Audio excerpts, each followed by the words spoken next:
भाई सवाल ये अच्छा सवाल है, बट ऑप्शंस की मदद से ऐसे सवाल ना बहुत आसानी से सॉल्व किए जा सकते हैं। बेसिक से थोड़ा सा हट के अपने को सोचना पड़ेगा ऐसे सवालों में।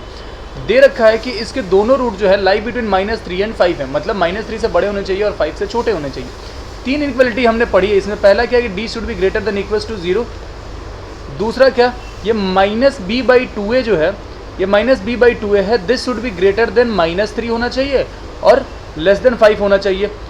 तीसरी इनइक्वालिटी अपने पास क्या आनी चाहिए, AF_K1 यहाँ पे K1 का काम कौन कर रहा है, -3 कर रहा है, this should be greater than 0, और AF_K2 भी जो है ये भी ग्रेटर देन 0 होने चाहिए।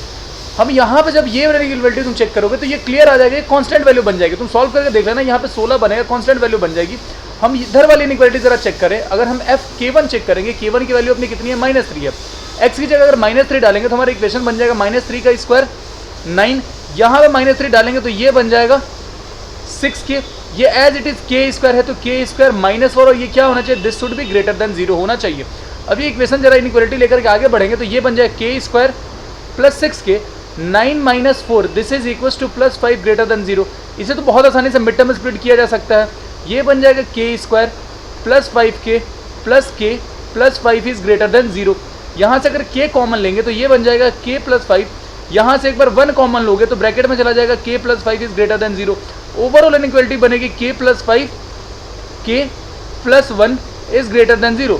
जब इसे नंबर लाइन पे प्लॉट करेंगे, इधर कहीं आ जाएगा -5, इधर कहीं आ जाएगा -1, प्लस माइनस प्लस का केस लेकर के चलेंगे तो हम देख रहे हैं कि अगर इस इनइक्वालिटी को सेटिस्फाई होना है तो k की वैल्यू कितनी होनी चाहिए, -1 से लेफ्ट यानी कि छोटी होनी चाहिए और -1 से राइट यानी कि -1 से बड़ी होनी चाहिए। अब पहला ऑप्शन जरा देखते हैं। पहला ऑप्शन हमारा क्या है, -2 से लेकर के 2 के बीच में। तो हमें पहले ही पता है क्या कि k की वैल्यू कभी भी -1 और -5 के बीच में हो ही नहीं सकती, तो पहला ऑप्शन एलिमिनेटेड।